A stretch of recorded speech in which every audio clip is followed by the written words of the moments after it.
Hello everyone, welcome back to Aptics Academy. So ഇപ്പോൾ നമ്മൾ cover ചെയ്തുകൊണ്ടിരിക്കുന്നത് contemporary Indian education എന്ന് പറഞ്ഞൊരു സബ്ജക്റ്റാണ്. ആൻഡ് മുൻപുള്ള വീഡിയോയിൽ ഞാൻ പറഞ്ഞതുപോലെ നമ്മൾ ഒരു ഇൻട്രൊഡക്ടറി കൈൻഡ് ഓഫ് വീഡിയോസാണ് ചെയ്യുന്നത്. അതായത് ഓരോ യൂണിറ്റിൻ്റെയും ഇമ്പോർട്ടൻ്റ് ആയിട്ടുള്ള കാര്യങ്ങളും ആ ഒരു വീഡിയോയിലുള്ള കോണ്ടൻറ്റുകളും ആ ഒരു യൂണിറ്റിൽ മാക്സിമം കവർ ചെയ്യാൻ പറ്റുന്ന ഏരിയാസും ഒക്കെ ആയിരുന്നു നമ്മൾ ഡിസ്കസ് ചെയ്തിട്ടുണ്ടായിരുന്നത്. സോ അതുപോലെയുള്ളൊരു വീഡിയോ ആണിത്. എന്നിരുന്നാൽ കൂടി ഇൻട്രൊഡക്ടറി വീഡിയോ ആണെങ്കിൽ കൂടി ഇതിൽ ഇമ്പോർട്ടൻ്റ് ആയിട്ടുള്ള ഭാഗങ്ങളെ കവർ ചെയ്തുകൊണ്ടായിരിക്കും നമ്മൾ പോകുന്നത്. ആൻഡ് നമ്മൾ ഈ 5 യൂണിറ്റ് ഫിനിഷ് ചെയ്തതിന് ശേഷം ഇതിന് ഡീറ്റെയിൽ ആയിട്ടുള്ള ക്ലാസ്സുകൾ പോകുന്നതായിരിക്കും. So if you want a detail video please do comment below. And നമ്മൾ തയ്യാറാക്കിയിട്ടുള്ള PDF വേണമെന്നുണ്ടെങ്കിലും യു ക്യാൻ കമൻറ്റ് ഡൗൺ. നമ്മൾ താഴെ ഒരു നമ്പർ പിൻ ചെയ്ത് കൊടുക്കാം, അതിലകത്തോട്ടേക്ക് ഒരു മെസ്സേജ് സെൻഡ് ചെയ്താൽ മതി കേട്ടോ. സോ ഈ 5 യൂണിറ്റുകളാണുള്ളത്. ഓൾറെഡി നമ്മൾ ഫസ്റ്റ് യൂണിറ്റ് കവർ ചെയ്തു. നമുക്ക് സെക്കൻഡായിട്ട് നോക്കാനുള്ള യൂണിറ്റാണ് അണ്ടർസ്റ്റാൻഡിങ് ദ സോഷ്യൽ ഡൈവേഴ്സിറ്റി എന്ന് പറയുന്നത്. ഇതിനകത്ത് 7ഓളം കോണ്ടൻറ്റുകളാണ് വരുന്നത്. ഇതിൽ നമ്മൾ ഡീൽ ചെയ്യാൻ വേണ്ടിയിട്ട് പോകുന്നത് 4th, 5th ആൻഡ് 6th പോയിൻറ്റ്സ് ആണ്. Like levels of social diversity, role of education in creating positive attitude towards diversity, interdisciplinary nature of education and philosophy, psychology, sociology, anthropology, politics and history. ഇത്രയും കാര്യങ്ങളായിരിക്കും നമ്മൾ cover ചെയ്യാൻ വേണ്ടിയിട്ട് പോകുന്നത്. So first നോക്കാം levels of social diversity. ഈ levels of social diversity ഈ നമ്മൾ പോയിൻറ്റ്സ് പറയുന്നതൊക്കെ എസ്സേക്ക് കൂടുതലായിട്ട് വരുന്ന കാര്യങ്ങളാണ്. Okay, so levels of social ഡൈവേഴ്സിറ്റിയിൽ 5 പോയിൻറ്റ്സ് വരുന്നുണ്ട്. Individual diversity, regional diversity, linguistic diversity, religious diversity and caste and tribes diversity. ഇതിൽ രണ്ടാമത്തേതിലും മൂന്നാമത്തേതിലും സബ് പോയിൻറ്റ്സും വരുന്നുണ്ട് കേട്ടോ. അപ്പോൾ നമുക്ക് ആദ്യം ഇൻഡിവിജ്വൽ ഡൈവേഴ്സിറ്റി എന്താണെന്ന് നോക്കാം. എന്താണ് individual diversity? Becoming culturally competent, diverse and inclusive involves knowledge, attitudes and skills that may seem overwhelming for any individual to achieve. നമ്മൾ ഇൻഡിവിജ്വൽ ഡൈവേഴ്സിറ്റി അച്ചീവ് ചെയ്യണമെന്നുണ്ടെങ്കിൽ നമ്മൾ അറിഞ്ഞിരിക്കേണ്ട കാര്യങ്ങൾ കൾച്ചറലി കോമ്പിറ്റൻ്റ് ആവാൻ, അല്ലെങ്കിൽ ഡൈവേഴ്സ് വ്യത്യസ്തമാവാൻ, അല്ലെങ്കിൽ ഇൻക്ലൂസീവ് ഉൾപ്പെട്ടുകൊണ്ട് നിൽക്കാൻ വേണ്ടിയിട്ട് നമുക്ക് നോളജ്, ആറ്റിറ്റ്യൂഡ്, സ്കിൽസും വേണം. അപ്പോൾ ഇങ്ങനെയൊക്കെ ഉണ്ടെങ്കിൽ മാത്രമേ ഒരു ഇൻഡിവിജ്വലിന് ഇത് അച്ചീവ് ചെയ്യാൻ വേണ്ടിയിട്ട് സാധിക്കുകയുള്ളൂ. ഓക്കെ, നമുക്കറിയാം നോളജ് എന്താണ്, അറിവാണ്, ആറ്റിറ്റ്യൂഡ് അറിയാം, സ്കിൽ അറിയാം. ഇതൊക്കെ ഉണ്ടെങ്കിൽ മാത്രമേ നമുക്കിത് അച്ചീവ് ചെയ്തെടുക്കാൻ വേണ്ടിയിട്ട് സാധിക്കുകയുള്ളൂ. അതുപോലെ എപ്പോഴും മനസ്സിലാക്കേണ്ട ഒരു കാര്യമാണ്, കൾച്ചറൽ ഗ്രൂപ്പ് എന്ന് പറഞ്ഞു കഴിഞ്ഞാൽ ഹോമോജീനസ് അല്ല, പക്ഷേ ഹെറ്ററോജീനസ് ആയിരിക്കും അല്ലേ. ഹോമോജീനസ് അല്ലെങ്കിൽ ഓഫ് കോഴ്സ് ഹെറ്ററോജീനസ്. എന്താണ്, ഒരു കൾച്ചറൽ ഗ്രൂപ്പ് മാത്രമല്ല ഒരു സൊസൈറ്റിയിൽ ഉണ്ടാവുന്നത്. ഡിഫറെൻറ്റ് ഡൈവേഴ്സിഫൈ ചെയ്യുന്ന ആളുകളും അവരുടെ കൾച്ചേഴ്സും പ്രാക്ടീസസും ബിലീഫ്സും ഒക്കെ ഉണ്ടാവും. അപ്പം ഈ കാര്യങ്ങളെല്ലാം മനസ്സിലാക്കി ഒരു സൊസൈറ്റിയിൽ ഇന്ന കൾച്ചറൽ വെറൈറ്റീസ് ഉണ്ടെന്ന് മനസ്സിലാക്കുന്നതിലൂടെ മാത്രമേ നമുക്ക് ഇൻഡിവിജ്വൽ ഡൈവേഴ്സിറ്റി അക്വയർ ചെയ്യാൻ വേണ്ടിയിട്ട് പറ്റുള്ളൂ. സോ ഇൻഡിവിജ്വൽ ഡൈവേഴ്സിറ്റി എന്താണെന്ന് മനസ്സിലായല്ലോ. നമ്മൾ കൾച്ചറലി കോമ്പിറ്റൻറ്റ്, ഡൈവേഴ്സും ഇൻക്ലൂസീവും ആവാൻ നമുക്ക് എന്തൊക്കെ വേണം? നോളജ്, ആറ്റിറ്റ്യൂഡ്, സ്കിൽസ് ഒക്കെ വേണം. എങ്കിൽ മാത്രമേ ഒരു ഇൻഡിവിജ്വലിന് ഇത് അച്ചീവ് ചെയ്യാൻ വേണ്ടിയിട്ട് പറ്റുള്ളൂ. ആൻഡ് കൾച്ചറൽ ഗ്രൂപ്പ്സ് എന്ന് പറഞ്ഞു കഴിഞ്ഞാൽ ഒരിക്കലും ഹോമോജീനസ് അല്ല എന്ന് മനസ്സിലാക്കുക. നെക്സ്റ്റ് ആണ് റീജിയണൽ ഡൈവേഴ്സിറ്റി. എന്താണ് റീജിയണൽ ഡൈവേഴ്സിറ്റി?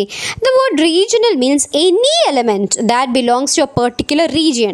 ഒരു പെർട്ടിക്കുലർ റീജിയണിൽ വരുന്ന ഏത് എലമെൻറ്റിനെയുമാണ് നമ്മൾ റീജിയണൽ എന്ന് പറയാം. Okay, and the feeling related to people belonging to the particular region is known as regionalism. അതായത് നമ്മുടെ സ്ഥലം, ഞാൻ സ്ഥലം പറയുന്നില്ല, ജസ്റ്റ് എക്സ് എന്ന് പറഞ്ഞിട്ടുള്ളൊരു സ്ഥലമാക്കാം. നമ്മുടെ റീജിയൺ അതാണ്. അവിടെയുള്ള എല്ലാ എലമെൻറ്റും ആ റീജിയണുമായിട്ട് ബന്ധപ്പെട്ടതാണ്. ഓക്കെ, അത് റീജിയണലാണ്. അവിടെയുള്ള എന്തെങ്കിലും ഒരു വസ്തുവോ എന്തെങ്കിലും ഒരു ടൈപ്പ് ഓഫ് ഇവൻറ്റോ അതൊക്കെ റീജിയണൽ ആയിരിക്കും. ആൻഡ് ഈ പെർട്ടിക്കുലർ റീജിയണിന് ബിലോങ് ചെയ്യുന്ന ആളുകളെ അവരുമായി ബന്ധപ്പെട്ട കാര്യങ്ങൾക്കാണ് നമ്മൾ റീജിയണലിസം എന്ന് പറയുന്നത്. ഈ റീജിയണലിസം എന്നുള്ള ടേമിന് 2 കൊണോട്ടേഷൻസ് ഉണ്ട്. In the positive sense, it is a political attribute associated with people's love for their region. ഒരു എന്താണ്, പോസിറ്റീവ് സെൻസിൽ നമ്മൾ നോക്കുകയാണെന്നുണ്ടെങ്കിൽ ഒരു ആളുമായി ബന്ധപ്പെട്ടിട്ടുള്ള എന്തെങ്കിലും ലൈക്ക് പീപ്പിളിൻ്റെ റീജിയണുമായിട്ട് ബന്ധപ്പെട്ട അവരുടെ സ്നേഹമോ കൾച്ചറോ ലാംഗ്വേജോ with a view to maintain their independent identity.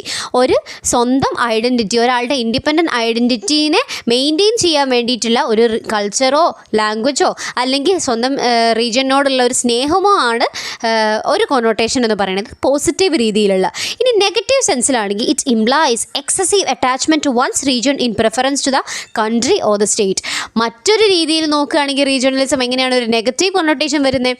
രാജ്യത്തിനെയോ സംസ്ഥാനത്തിനെയോ നോക്കാതെ സ്വന്തം റീജിയണിന് മാത്രം ഇമ്പോർട്ടൻസ് കൊടുത്തിട്ട് മറ്റുള്ളതൊക്കെ ഒരു നമ്മളെ എക്സ്ക്ലൂസ് ചെയ്തിട്ട് ജീവിക്കുക. അതായത് നമ്മൾ കൂട്ടിയിണക്കാതെ ഇൻക്ലൂഡ് ചെയ്ത് ജീവിക്കാതെ അതിന് പുറമേയുള്ള ഒരു എൻറ്റിറ്റി ആയിട്ട് കാണുന്നതിനെയാണ് നമ്മൾ നെഗറ്റീവ് സെൻസ് എന്ന് പറയുന്നത് കേട്ടോ.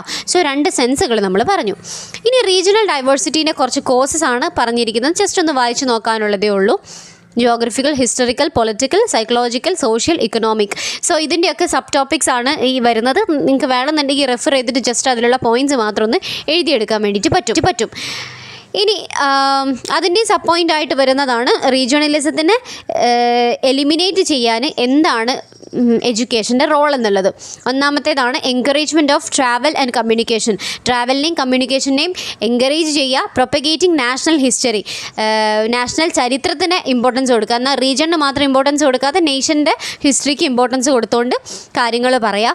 Prevention of influence of regional political parties in education. അതുപോലെ തന്നെ റീജിയണൽ പൊളിറ്റിക്കൽ പാർട്ടീസ് ഉണ്ടാവുമല്ലോ, അതിൻ്റെ ഇൻഫ്ലുവൻസിന് കുറച്ച് ഇൻഫ്ലുവൻസ് നല്ലതാണ്, പക്ഷേ അധികമായി കഴിഞ്ഞാൽ അമൃതം വിഷം എന്ന് പറയുന്നത് പോലെ അത് കൂടിപ്പോയി കഴിഞ്ഞാൽ അതും പ്രശ്നമാണ്. സോ അതിനെ പ്രിവെൻറ്റ് ചെയ്യാനുള്ള കാര്യങ്ങൾ നോക്കുക. Purposive teaching of history of literature, not only English, Hindi and the regional language must be included, but other language must also be made familiar. നമ്മൾ മെയിൻലി പഠിപ്പിക്കുന്ന സമയത്ത് ഇംഗ്ലീഷും ഹിന്ദിയും റീജിയണൽ ലാംഗ്വേജ് മാത്രമാണ് പഠിപ്പിക്കാറുള്ളത്. പക്ഷേ അത് അങ്ങനെ പഠിപ്പിച്ചാൽ മതി. എന്നിരുന്നാൽ കൂടി മറ്റ് ലാംഗ്വേജിനും കൂടെ ഫെമിലിയർ ആക്കാൻ വേണ്ടിയിട്ട് ട്രൈ ചെയ്യുക. ഇനി മൂന്നാമത്തെ ഡൈവേഴ്സിറ്റിയാണ് ലിംഗ്വിസ്റ്റിക് ഡൈവേഴ്സിറ്റി. എന്താണ് linguistic diversity? Linguism is a division among members of a society on the basis of language. When India got independence, it was decided that English should continue as official language along with Hindi for a period of 15 years. അപ്പോൾ linguistic diversity എന്ന് പറഞ്ഞു കഴിഞ്ഞാൽ ഏതൊരു സൊസൈറ്റീനെയും മിക്കവാറും നമ്മളിപ്പോൾ ഓരോ ജില്ലകൾ വേണ്ട, ഓരോ സംസ്ഥാനങ്ങൾ എടുത്ത് നോക്കുകയാണെങ്കിൽ മിക്കവാറും അതിനെ ക്ലാസിഫൈ ചെയ്തിരിക്കുന്നത് ലാംഗ്വേജിൻ്റെ ബേസിസിലാണ്. അപ്പോൾ ഇൻഡിപെൻഡൻസ് കിട്ടുന്ന സമയത്ത് പറഞ്ഞിട്ടുണ്ടായിരുന്ന ഒരു ഡീലെന്ന് പറഞ്ഞു കഴിഞ്ഞാൽ ഹിന്ദിനെ എന്താണ് English should continue as official language along with Hindi. ഹിന്ദിയുടെ കൂടെ ഇംഗ്ലീഷിനെയും ഒഫീഷ്യൽ ലാംഗ്വേജ് ആക്കിയിട്ട് 15 വർഷത്തോളം നിർത്തണം എന്ന് പറഞ്ഞിട്ടുണ്ടായിരുന്നു. But English has continue to remain till today and associated official language mainly because of the revolt by the south Indian states against the compulsory learning of Hindi as official and national language. പക്ഷേ ആ 15 വർഷത്തിന് ശേഷം ഇന്നും English നമ്മൾ പഠിക്കുന്നുണ്ടെങ്കിൽ, നമ്മുടെ ഒരു language ആയിട്ട് ഇന്നും അത് പഠിച്ചിരിക്കുന്നുണ്ട് അല്ലെങ്കിൽ യൂസ് ചെയ്യുന്നുണ്ട്, ഒഫീഷ്യൽ ലാംഗ്വേജ് ആയിട്ട് പറയുന്നുണ്ട് എങ്കിൽ അതിൻ്റെ കാരണം എന്താണ്? ഇപ്പോൾ സൗത്ത് ഇന്ത്യൻ സ്റ്റേറ്റുകൾ എല്ലാം നമുക്കറിയാം വ്യത്യസ്ത ലാംഗ്വേജസ് ആണ് യൂസ് ചെയ്യുന്നത് അല്ലേ. മലയാളം, തമിഴ്, കന്നഡ എന്നൊക്കെ പറഞ്ഞിട്ട് വ്യത്യസ്ത ലാംഗ്വേജ് യൂസ് ചെയ്യുന്നുണ്ട്. അപ്പോൾ ഇവരെടുത്ത് ഒഫീഷ്യൽ ലാംഗ്വേജ് ആയിട്ട് ഹിന്ദി യൂസ് ചെയ്യാൻ പറയുന്ന സമയത്ത് അവർക്ക് നല്ല പ്രശ്നമാണ് അല്ലേ.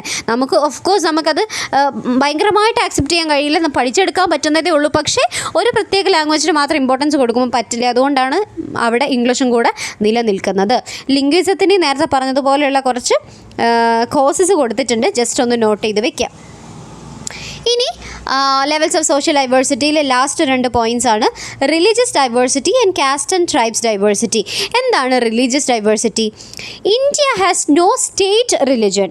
It is a secular state. ഇന്ത്യക്ക് ഒരു സ്റ്റേറ്റ് റിലിജൻ ഇല്ല അല്ലേ.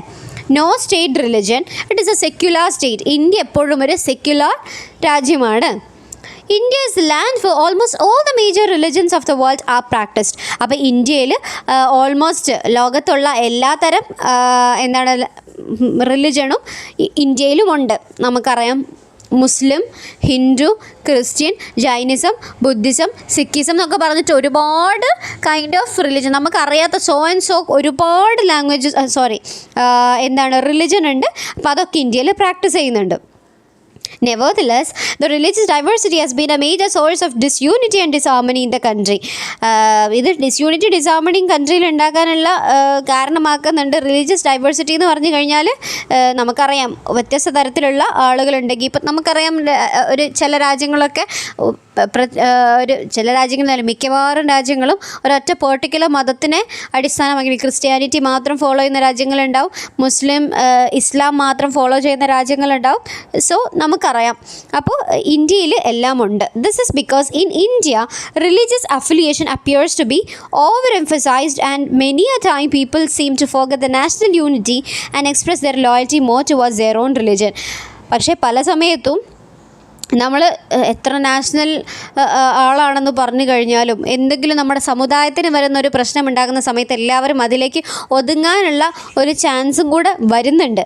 The glaring example of such feeling is that partition of our country due to the development of two nation theory. നമുക്കറിയാം അല്ലേ, ടു നേഷൻ തിയറി വന്ന സമയത്ത് കൺട്രി സ്പ്ലിറ്റ് ആയിട്ടുണ്ടായിരുന്നു. പാകിസ്ഥാനും ഇന്ത്യയുമായിട്ട് മാറിയിട്ടുണ്ടായിരുന്നു. അപ്പോൾ ചില സിറ്റുവേഷനിൽ റിലീജിയസ് ഡൈവേഴ്സിറ്റി ഉണ്ടെങ്കിൽ പോലും അതൊരു പ്രശ്നമായിട്ടും ബാധിക്കാറുണ്ട്. കാസ്റ്റ് ഡൈവേഴ്സിറ്റി എന്താണ്? India is a country of caste. Caste refers to hereditary endogamous status group practicing a specific traditional occupation. അപ്പോൾ കാസ്റ്റും ഇന്ത്യയിൽ നന്നായിട്ട് നിലനിൽക്കുന്ന ഒരു സംഭവങ്ങളാണ്. ഇതൊക്കെ പഠിക്കുന്ന സമയത്ത് നിങ്ങൾ ഓർക്കേണ്ടത് എല്ലാത്തിനും പോസിറ്റീവും നെഗറ്റീവും വശങ്ങളുണ്ട്. ഇപ്പോൾ ഒരു സ്ഥലത്ത് കാസ്റ്റ് നിലനിൽക്കുക എന്ന് പറയുമ്പോൾ ഓരോരുത്തർക്ക് അവരുടെ കാസ്റ്റും റിലിജനും പ്രാക്ടീസ് ചെയ്യാനുള്ള ഒരു ചോയ്സ് കിട്ടുന്ന അതേ സമയത്ത് തന്നെ ഒരു നെഗറ്റീവ് കൊണോട്ടേഷൻ ഉണ്ടാകുന്നുണ്ട് എന്നുള്ള കാര്യങ്ങൾ മനസ്സിലാക്കുക. അപ്പോൾ ഒരു സാധനത്തിൻ്റെ പോസിറ്റീവ് ആൻഡ് നെഗറ്റീവ് ആസ്പെക്റ്റ് മനസ്സിലാക്കിയിട്ട് വേണം ഏതൊരു പോയിന്റും പഠിക്കാൻ. It is surprising to know that there are more than 3000 caste in India. 3000-ലധികം കാസ്റ്റുകളാണ് ഇന്ത്യയിലുള്ളത്. These are hierarchically graded in different ways in different regions. ഓരോ സ്ഥലങ്ങളിൽ ഹൈറാർക്കിക്കലി അതിൻ്റെ ഓർഡറിൽ എന്തായിട്ടുണ്ട്, ഈ കാസ്റ്റിനെ ഗ്രേഡ് കൊടുത്തിട്ടുണ്ട്. It may also be noted that practice of caste system is not confined to Hindus alone. നമ്മൾ വിചാരിക്കും ഹിന്ദുസിന് മാത്രമാണ് കാസ്റ്റ് സിസ്റ്റം ഉള്ളത്, പക്ഷേ അല്ല. It is also found among the Muslims, Christians, Sikhs as well as the other communities. മുസ്ലിംസിലായാലും ക്രിസ്ത്യൻസിലായാലും സിഖുകളിലായാലും കൂടുതലായിട്ട് നമ്മൾ നോട്ട് ചെയ്യുന്നത് ഹിന്ദുയിസത്തിൽ മാത്രമാണ്, പക്ഷേ മറ്റ് റിലീജിയൻസിലും കാസ്റ്റ് വരുന്നുണ്ടെന്നാണ് പറയുന്നത്. ട്രൈബൽ ഡൈവേഴ്സിറ്റി എന്താണ്? Indian tribal culture speaks volumes about the diversity of the country. Indian tribal culture കൺട്രിയിലുള്ള ട്രൈബ്സിൻ്റെ ഇടയിലുള്ള ഡിഫറെൻറ്റ് ഡൈവേഴ്സിറ്റീനെ പറയുന്നുണ്ട്.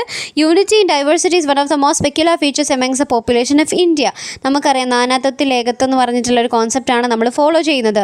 Among the diversified population a significant portion comprises of the tribal people. അപ്പോൾ ഈ ഡൈവേഴ്സിഫൈഡ് പീപ്പിളിലുള്ള ഒരു പോർഷൻ ഓഫ് ആളുകൾ ട്രൈബൽ പീപ്പിളാണ്. അവരാണ് aboriginal inhabitants of the land എന്ന് പറയുന്നത്. അപ്പം ഇവിടുത്തെ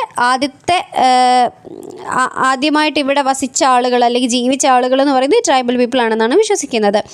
tribal culture of India, their tradition and practices interpenetrate almost all the aspects of Indian culture and civilization. Tribal culture നമ്മളെല്ലാ ട്രഡീഷൻസിലും പ്രാക്ടീസസിലും പെനട്രേറ്റ് ചെയ്യുന്നുണ്ട്. The different tribes in India, if ever counted, can move up to a mind-blogging number with all their ethnicities and impressions. അപ്പോൾ ശരിക്കും നോക്കുകയാണെന്നുണ്ടെങ്കിൽ നമ്മൾ വിചാരിക്കും tribes വളരെ കുറവാണെന്ന്, പക്ഷേ നോക്കുകയാണെന്നുണ്ടെങ്കിൽ മൈൻഡ് ബോഗ്ലിംഗ് നമ്പർ ആയിരിക്കും ഉണ്ടാവുക എന്ന് ആണ് പറയുന്നത്. ഒരുപാട് എത്നിസിറ്റിയും ഒരുപാട് ഇംപ്രഷനും ഉള്ള ഒരു ടീം ഓഫ് ആളുകളും കൂടിയാണ് ട്രൈബ്സ്. നമ്മൾ വിചാരിക്കും ട്രൈബ്സിൽ ഒരുപാട് ഡൈവേഴ്സിറ്റീസ് ഉണ്ടോ എന്ന്, എന്നാൽ ഉണ്ടെന്നാണ് ഈ പോയിന്റ് വായിക്കുന്നതിലൂടെ നമുക്ക് മനസ്സിലാകുന്നത്. In India almost A new dialect can be witnessed each new day. Culture and diversification amongst the tribal can also be admired from any land direction. ഇന്ത്യയിൽ നോക്കുകയാണെന്നുണ്ടെങ്കിൽ ഒരുപാട് പുതിയ ഡയലക്റ്റുകൾ ദിവസേന വരുന്നുണ്ട്. ട്രൈബൽസിൻ്റെ ഇടയിൽ നിന്നായാലും അല്ലാന്നായാലും നമുക്കറിയാം ഡയലക്റ്റുകളും ഇഡിയോലക്റ്റുകളും നമ്മൾ പഠിച്ചിട്ടുണ്ട്. എന്താണ് ഡയലക്റ്റുകൾ എന്ന് പറഞ്ഞാൽ റീജിയൻ്റെ വെറൈറ്റി ഓഫ് ലാംഗ്വേജ്, അതായത് ആ റീജിയനിൽ മാത്രം സംസാരിക്കുന്ന പെർട്ടിക്കുലർ കൈൻഡ് ഓഫ് ലാംഗ്വേജിനാണ് ഡയലക്റ്റ് എന്ന് പറയുന്നത്. അപ്പോൾ ഡേ ടു ഡേ ഓരോ ദിവസം തോറും എന്തായി വരികയാണെന്ന് നമുക്ക് പുതിയ ഡയലക്റ്റുകൾ വിറ്റ്നസ് ചെയ്യാൻ വേണ്ടിയിട്ട് സാധിക്കുന്നുണ്ടെന്നാണ് പറയുന്നത്. സോ ഇത്രയുമാണ് ലെവൽസ് ഓഫ് സോഷ്യൽ ഡൈവേഴ്സിറ്റിയിൽ നമുക്ക് പറയാനുള്ളത്. അഞ്ചാമത്തേത് നോക്കുക, role of education in creating positive attitude towards diversity. അപ്പോൾ ഈ ടോപ്പിക്കിൽ നമുക്ക് 3 പോയിൻറ്റ്സ് ആണ് വരുന്നത്. School climate, teacher practices and attitude, civic interest and participation. ആദ്യം നമുക്ക് മെയിനായിട്ടുള്ള കാര്യം നോക്കാം. Role of education in Indian society to create a positive attitude towards diversity largely depends on teachers with help of inclusive education. അപ്പോൾ Indian സൊസൈറ്റിയിൽ ഇതുപോലെ ഡൈവേഴ്സിറ്റീനെ പറ്റിയിട്ടുള്ള ഒരു പോസിറ്റീവായിട്ടുള്ള ആറ്റിറ്റ്യൂഡ് ഉണ്ടാക്കാൻ കൂടുതലായിട്ടും ഡിപ്പെൻഡ് ചെയ്യുന്നത് ആരെയാണ്? ടീച്ചേഴ്സിനെയാണ്. ഇൻക്ലൂസീവ് എഡ്യൂക്കേഷനിലൂടെയാണത് നടക്കുന്നത്. Teacher plays an important role in bringing an assertive approach among learners towards inclusive education. അപ്പോൾ ഈ ഇൻക്ലൂസീവ് എഡ്യൂക്കേഷൻ നടപ്പിലാക്കാൻ ഏറ്റവും കൂടുതൽ പങ്ക് വഹിക്കുന്ന ആളെന്ന് പറഞ്ഞാൽ ഈ ടീച്ചർ തന്നെയാണ്. They comprehend various effective approaches in teaching. He surely brings positive attitudes to scholars towards inclusive education. അതിൽ ഒന്നാമത്തേതാണ് സ്കൂൾ ക്ലൈമറ്റ് എന്നുള്ളത്. സോ ഇതിനകത്ത് 4ഓളം പോയിൻറ്റ്സ് വരുന്നുണ്ട്. ഞാൻ ഈച്ച് പോയിൻ്റ് വായിച്ചിട്ട് ഇലാബറേറ്റ് ചെയ്ത് പറയുന്നില്ല, ജസ്റ്റ് അതിൻ്റെ ഒരു ജിസ്റ്റ് തരാം, നിങ്ങൾക്കിത് പോസ് ചെയ്തിട്ട് വായിച്ചു നോക്കാം കേട്ടോ. അപ്പോൾ സ്കൂൾ ക്ലൈമറ്റ് എന്ന് പറയുന്ന സമയത്ത് നമ്മൾ പറഞ്ഞു ഒരു ടീച്ചറാണ് ഏറ്റവും കൂടുതൽ അവർക്ക് ഇൻക്ലൂസീവായിട്ടുള്ളൊരു എഡ്യൂക്കേഷൻ കൊടുക്കാൻ, ഡൈവേഴ്സിറ്റീനെ മനസ്സിലാക്കാനുള്ളൊരു ഇൻക്ലൂസീവ് എഡ്യൂക്കേഷൻ കൊടുക്കാൻ കാരണമാക്കുന്നത്.